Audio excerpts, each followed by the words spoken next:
लेकिन चांद तक पहुंचने के लिए चंद्रयान 3 कई अहम पड़ावों से होकर गुजरा। आंध्र प्रदेश के श्रीहरिकोटा से शुरू हुआ चंद्रयान 3 का सफर कई मायनों में बेहद अहम था। इसरो के वैज्ञानिकों ने मेहनत और सटीक प्लानिंग के दम पर चंद्रयान 2 की नाकामी के 4 साल के अंदर ही चंद्रयान 3 को चांद तक पहुंचा दिया। हालांकि करीब 41 दिनों के सफर के दौरान वैज्ञानिकों ने फूंक फूंक कर कदम रखे। 14 जुलाई की दोपहर 2:35 पर LVM-3 रॉकेट से चंद्रयान 3 को लॉन्च किया गया था। 1 अगस्त को चंद्रयान 3 पृथ्वी की कक्षा से निकलकर सफलतापूर्वक चांद की कक्षा में पहुंचा। 9 अगस्त को इसरो के कंट्रोल रूम से वैज्ञानिकों ने इसकी स्पीड कम की और चांद की तीसरी कक्षा में प्रवेश करवाया। 17 अगस्त को लैंडिंग मॉड्यूल को इसके प्रोपल्शन मॉड्यूल से अलग कर दिया गया। इसी लैंडिंग मॉड्यूल में प्रज्ञान रोवर और विक्रम लैंडर शामिल हैं। 18 अगस्त को डीबूस्टिंग प्रक्रिया को अंजाम दिया गया, जिसके बाद चंद्रयान 3 चांद के और ज्यादा करीब पहुंच गया और 21 अगस्त को चंद्रयान 3 ने 4 साल पहले 2019 में भेजे गए चंद्रयान 2 के ऑर्बिटर से संपर्क किया। और जैसे ही भारत ने चांद के दक्षिणी ध्रुव पर कदम रखा, देश के कई हिस्सों में जश्न मनना शुरू हो गया, जिसकी एक तस्वीर दिल्ली में मौजूद बीजेपी मुख्यालय से भी सामने आई। वहां बीजेपी अध्यक्ष जेपी नड्डा और गृह मंत्री अमित शाह मौजूद रहे। और जैसे ही इसरो ने चांद पर लैंडिंग का ऐलान किया, वहां तालियां बजने लगी। गृह मंत्री अमित शाह और बीजेपी अध्यक्ष जेपी नड्डा ने इसरो को इस मिशन की सफलता की बधाई दी। वहीं बीजेपी कार्यकर्ताओं ने पटाखे जलाकर इस कामयाबी का जश्न मनाया। इससे पहले वहां मौजूद बीजेपी कार्यकर्ताओं ने तिरंगा झंडा लहराकर भारत माता की जय के नारे भी लगाए। इस मिशन के कामयाब होने की खुशी में वहां मौजूद बीजेपी कार्यकर्ताओं ने एक दूसरे को मिठाई खिलाई और भारत की इस ऐतिहासिक कामयाबी के लिए इसरो को बधाई दी। इस बीच चांद फतह के बाद बेंगलुरु के इसरो मुख्यालय में चंद्रयान के नायकों का सम्मान किया गया। इसरो के चीफ एस सोमनाथ ने चंद्रयान 3 मिशन के कामयाब होने पर इस मिशन से जुड़े वैज्ञानिकों का हौसला बढ़ाया और उन्हें पास बुलाकर चंद्रयान 3 मिशन की कामयाबी की बधाई भी दी। इस दौरान वहां कमांड सेंटर में मौजूद वैज्ञानिकों के चेहरे खिल गए। वो भी देश की इस बड़ी कामयाबी पर झूम उठे और वहीं पर जश्न मनाने लगे। चंद्रयान 3 मिशन को कामयाब बनाने में इसरो के कई वैज्ञानिकों ने अपनी अहम भूमिका निभाई। इसीलिए इसरो के चीफ डॉक्टर एस सोमनाथ ने उनका हौसला बढ़ाया। इस बीच जैसे ही भारत को चांद पर सफलता मिली, जम्मू में सीआरपीएफ के जवानों की खुशी का ठिकाना नहीं रहा। जवानों ने इस बड़ी कामयाबी पर जमकर जश्न मनाया और वो अपने कैंप में साथियों के साथ झूम उठे। सीआरपीएफ के जवानों ने देश के चांद पर इतिहास रचते ही मिठाइयां बांटी और वैज्ञानिकों को इस कामयाबी पर बधाई दी। हम बहुत खुश हैं। हमारे फौजी भाई सारे इस पल को सब इसका सेलिब्रेट कर रहे हैं। जम्मू के उस कैंप में सीआरपीएफ के जवान काफी देर तक झूमकर देश की इस बड़ी कामयाबी पर जश्न मनाते रहे। चंद्रयान 3 ने 14 जुलाई को आंध्र प्रदेश के श्रीहरिकोटा से उड़ान भरी थी और अब चांद के दक्षिणी ध्रुव पर सफल लैंडिंग की, जिसकी खबर मिलते ही इस मिशन की अगुवाई करने वाले वैज्ञानिकों में एक लखनऊ की ऋतु करिधाल के स्कूल में दुगना जश्न मनाया गया। क्योंकि एक तो भारत के इतिहास रचने की खुशी और दूसरा इस इतिहास को रचने में योगदान देने वाली ऋतु करिधाल। आज हम जितना अपने आप को गौरवान्वित महसूस कर रहे हैं, उसको शब्दों में बयान नहीं किया जा सकता। ऋतु करिधाल के स्कूल में प्रोजेक्टर लगाकर चंद्रयान 3 की लैंडिंग का लाइव टेलीकास्ट देखा गया और जैसे ही लैंडर चांद पर उतरा, वंदे मातरम के नारे लगने लगे।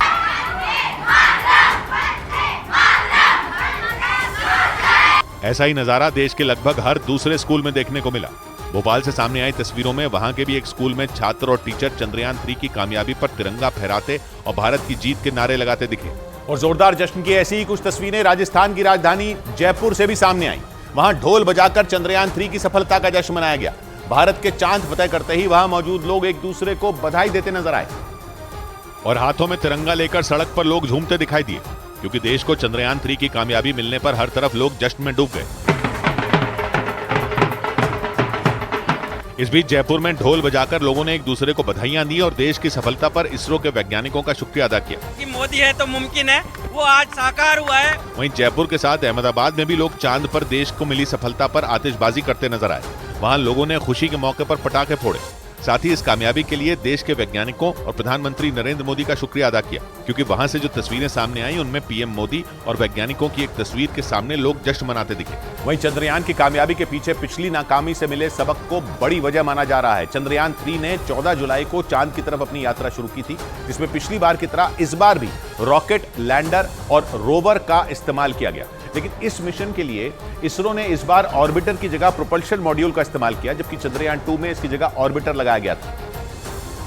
और इसरो की तरफ से दी गई जानकारी के मुताबिक चंद्रयान 3 मिशन को 4 हिस्सों में बांटा गया है। पहला हिस्सा LVM-M3 M4 रॉकेट है, जिसने चंद्रयान 3 को लॉन्च होने के 16 मिनट के बाद सटीक तरीके से पृथ्वी की कक्षा में छोड़ दिया था। चंद्रयान 3 में एक लैंडर, एक रोवर और एक प्रोपल्शन मॉड्यूल लगा था, जिसका वजन करीब 3900 किलो था। मिशन का दूसरा हिस्सा प्रोपल्शन मॉड्यूल है, जो लैंडर और रोवर को पृथ्वी की कक्षा से चंद्रमा की कक्षा तक ले गया। इसी तरह चंद्रयान 3 का तीसरा हिस्सा लैंडर विक्रम है, जो 1726 किलो का है और एक बार चांद पर लैंड करने के बाद उसकी उम्र पृथ्वी के 14 दिनों के बराबर है। जबकि चंद्रयान 3 का चौथा हिस्सा रोवर प्रज्ञान है, जिसे चांद पर पानी के साथ दूसरी चीजों की खोज के लिए बनाया गया है। और इसरो के वैज्ञानिकों के मुताबिक चांद का दक्षिणी ध्रुव रहस्यों और मुश्किलों से भरा है। ये जगह चांद के उस हिस्से की तुलना में काफी अलग और रहस्यमयी है, जहां अब तक दुनिया भर के देशों की ओर से स्पेस मिशन भेजे गए हैं। इसी वजह से भारत को छोड़कर दुनिया का कोई भी मुल्क चांद के इस हिस्से पर सॉफ्ट लैंडिंग करने में कामयाब नहीं हो सका, जिसकी वजह चांद के दक्षिणी ध्रुव की भौगोलिक संरचना है। वैज्ञानिकों के मुताबिक चांद के इस हिस्से पर कई ज्वालामुखी हैं। इसके अलावा वहां की जमीन बेहद उबड़ खाबड़ है। चांद का दक्षिणी ध्रुव करीब 2500 किलोमीटर चौड़ा और 8 किलोमीटर गहरे गड्ढे के किनारे मौजूद है, जिसे सौरमंडल का सबसे पुराना इंपैक्ट क्रेटर माना जाता है। इंपैक्ट क्रेटर उन गड्ढों को कहा जाता है जो किसी बड़े उल्का पिंड या ग्रहों की टक्करों से बने हों। वैज्ञानिकों के मुताबिक चांद के दक्षिणी ध्रुव पर सूर्य की रोशनी बहुत कम पहुंचती है। वहां कई आसमान छूने वाले पहाड़ और गहरे गड्ढे मौजूद हैं, जो रोशनी वाले दिनों में भी अंधेरे में डूबे रहते हैं। इन गड्ढों और पहाड़ों की छांव में आने वाले हिस्सों में तापमान -243 डिग्री सेल्सियस तक पहुंच जाता है। और पूरी दुनिया के वैज्ञानिक ये जानते हैं कि चांद की सतह पर अंतरिक्ष यान को उतारना बेहद मुश्किल है। इसीलिए इसरो के वैज्ञानिकों ने लैंडर विक्रम के इंजनों में थ्रस्टर फायर का इस्तेमाल किया। इस प्रक्रिया को डीबूस्टिंग कहते हैं, जिसके जरिए अंतरिक्ष यान की रफ्तार कम की जाती है। क्योंकि स्पीड ज्यादा होने पर अंतरिक्ष यान की लैंडिंग में मुश्किल होती है और उसके क्रैश होने का खतरा बढ़ जाता है। इसीलिए इसरो के वैज्ञानिकों ने डीबूस्टिंग के जरिए लैंडर की रफ्तार को कम करने की तैयारी की। डीबूस्टिंग की प्रक्रिया के दौरान इंजन से थ्रस्टर फायर किए जाते हैं, जो अंतरिक्ष यान को उल्टी दिशा में धकेलते हैं, जिससे उसकी स्पीड कम हो जाती है। लेकिन जरूरी यह है कि वर्टिकल लैंडिंग यानी खड़ी लैंडिंग के दौरान इंजन सही मात्रा में ऊर्जा बनाए। यानी इंजन में लगे थ्रस्टर का सही तरीके से काम करना बहुत जरूरी होता है, क्योंकि अगर इंजन के थ्रस्टर से कम या फिर ज्यादा ऊर्जा निकली तो फिर लैंडर का संतुलन बिगड़ जाता है और उसका चांद पर उतरना मुश्किल हो जाता है। लेकिन चंद्रमा की सतह पर उसके ऑर्बिट से अंतरिक्ष यान की रफ्तार कम करके उतारना वैज्ञानिकों के लिए सबसे मुश्किल काम होता है, क्योंकि वहां वायुमंडल नहीं है और पृथ्वी की तुलना में गुरुत्वाकर्षण बहुत कम है।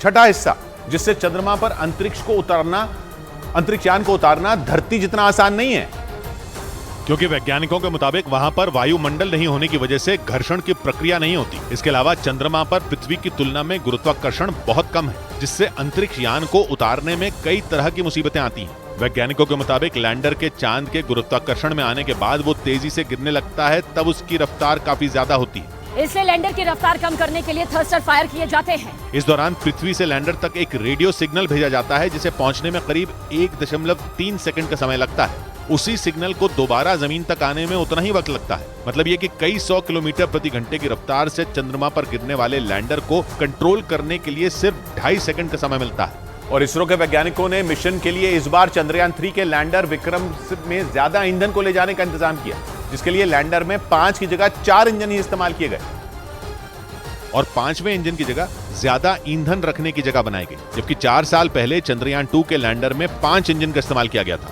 इसरो के मुताबिक चंद्रयान 2 का लैंडर चांद की सतह से सिर्फ 2 किलोमीटर दूर था और उसी दौरान उसका संपर्क कंट्रोल रूम से टूट गया था, जिससे मिशन फेल हो गया था। इसरो की एक रिपोर्ट के मुताबिक चंद्रयान 2 के लैंडर में 5 इंजन लगाए गए थे, जिनका इस्तेमाल यान की रफ्तार कम करने के लिए किया गया था। लेकिन उन इंजनों ने जरूरत से ज्यादा ऊर्जा पैदा कर दी थी, जिससे अंतरिक्ष यान का संतुलन बिगड़ गया था। लेकिन इस बार पिछली गलतियों से सबक लेते हुए इसरो ने लैंडर विक्रम से एक इंजन ही हटा दिया और उसकी जगह ईंधन रखने की जगह बना दी। इसके अलावा इसरो ने लैंडर में मजबूत पैर लगाए ताकि लैंडर झटके को सहन कर पाए। इधर मिशन चंद्रयान 3 के सफल होने के बाद भारत में पिछले कुछ सालों में स्पेस सेक्टर में आए सुधारों की चर्चा होने लगी, क्योंकि पिछले 9 साल में केंद्र सरकार ने भारत में स्पेस सेक्टर को नई ऊंचाइयों पर ले जाने वाले कई फैसले किए और इस क्षेत्र में इसरो के साथ ही प्राइवेट सेक्टर को भी बढ़ावा दिया। और भारत के चंद्रयान मिशन की सफलता को इसी का हिस्सा माना गया, क्योंकि केंद्र सरकार ने स्पेस सेंटर में सुधार के लिए 4 बातों पर ध्यान दिया। पहला, प्राइवेट सेक्टर को काम करने की आजादी दी गई। दूसरा, सरकार ने स्पेस सेक्टर में काम करने वालों का हौसला बढ़ाया। तीसरा, इस क्षेत्र में युवाओं को मौका दिया गया और चौथा, इसे आम आदमी के लिए उपयोगी बनाया। यानी स्पेस सेक्टर को नई ऊंचाइयों पर ले जाने के लिए हर क्षेत्र में काम किया गया, जिसका असर भी दिखा, क्योंकि भारत ने पिछले 9 साल में 300 से ज्यादा सैटेलाइट लॉन्च की। यही नहीं, साल दर साल सैटेलाइट लॉन्च करने की संख्या भी बढ़ती गई, जिसे स्पेस सेक्टर में प्रधानमंत्री की नीतियों की सफलता माना गया। जिसकी शुरुआत 2014 में भारत के मंगल मिशन की सफलता से हुई, क्योंकि इस मिशन के साथ ही भारत दुनिया का पहला ऐसा देश बन गया था जो एक ही बार में सीधे मंगल ग्रह तक पहुंचा था। जिसके बाद चंद्रयान 2 और फिर चंद्रयान 3 को भेजा गया, जिसने चांद के दक्षिणी ध्रुव पर पहुंचकर इतिहास रच दिया, क्योंकि इससे पहले दुनिया का कोई देश यह कारनामा नहीं कर पाया था और भारत चांद के दक्षिणी ध्रुव पर पहुंचने वाला पहला देश बन गया। और मंगल मिशन के बाद भारत के मून मिशन ने भी दुनिया में अपना लोहा मनवाया, यानी भारत ने स्पेस सेक्टर में एक बार फिर अपनी ताकत का एहसास दिलाया और केंद्र सरकार के स्पेस सेक्टर में लाए गए बदलावों की दिशा में मील का पत्थर साबित हुआ। और मिशन गगनयान की तैयारी में जुटे इसरो के वैज्ञानिकों का हौसला 7वें आसमान पर पहुंचा दिया। आंकड़े बताते हैं कि 2017 के बाद से भारत 104 सैटेलाइट पहली ही कोशिश में लॉन्च कर चुका है। यही नहीं, पिछले 9 साल में भारत ने 389 विदेशी सैटेलाइट लॉन्च की, जिनसे 3000 करोड़ रुपए से ज्यादा की कमाई हुई। यही नहीं, प्रधानमंत्री की पहल पर 2019 में इसरो को आर्थिक तौर पर मजबूत करने के लिए न्यू स्पेस इंडिया लिमिटेड नाम की संस्था भी बनाई गई। यही नहीं, भारत ने चांद पर इंसानों और रोबोट से जुड़े मिशन के लिए अमेरिकी स्पेस एजेंसी नासा के साथ मिलकर आगे बढ़ने का फैसला लिया, जिसमें भारत का चंद्रयान 3 अहम भूमिका निभा सकता है।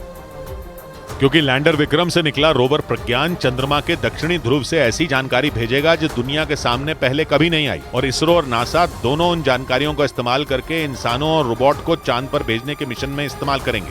यही नहीं, दोनों स्पेस एजेंसियों ने अर्थ ऑब्जर्विंग मिशन के लिए करीब 470 करोड़ रुपए की NASA ISRO synthetic aperture radar नाम की एक सैटेलाइट भी बनाई। यानी पिछले 9 साल में भारत ने साल दर साल अंतरिक्ष में अपने कदम मजबूत किए, जिसमें चंद्रयान 3 ने 4 चांद लगा दिए, क्योंकि चांद के दक्षिणी ध्रुव पर पहुंचने वाला भारत पहला देश बन गया। उधर भारत के चंद्रयान 3 के बाद जापान भी अपना स्पेसक्राफ्ट चांद पर भेजने वाला है। 26 अगस्त को भारतीय समय के मुताबिक सुबह करीब 6 बजे जापान की स्पेस एजेंसी स्मार्ट लैंडर को H2A रॉकेट के जरिए लॉन्च करेगी, जो चांद की सतह पर उतरकर उसके रहस्यों के बारे में जानकारी जुटाने की कोशिश करेगा। जापान की स्पेस एजेंसी जैक्सा यानी जापान एरोस्पेस एक्सप्लोरेशन एजेंसी के मुताबिक उनका पहला लक्ष्य स्लिम यानी smart lander for investigating moon को चांद की सतह पर सॉफ्ट लैंडिंग कराने का होगा। स्मार्ट लैंडर या स्लिम अपने नाम की ही तरह छोटा और हल्का रोबोटिक लैंडर है, लेकिन इसका मुख्य उद्देश्य चांद पर सटीक लैंडिंग की तकनीक की तलाश करना है। जापान के वैज्ञानिकों ने इसे चांद पर पहले से तय किए गए टारगेट पॉइंट पर उतारने की प्लानिंग की है। जापान के वैज्ञानिकों ने दावा किया कि अगर इस लैंडर को कामयाबी मिलती है तो भविष्य में दूसरे ग्रहों पर भी तय जगहों पर सॉफ्ट लैंडिंग आसान हो जाएगी।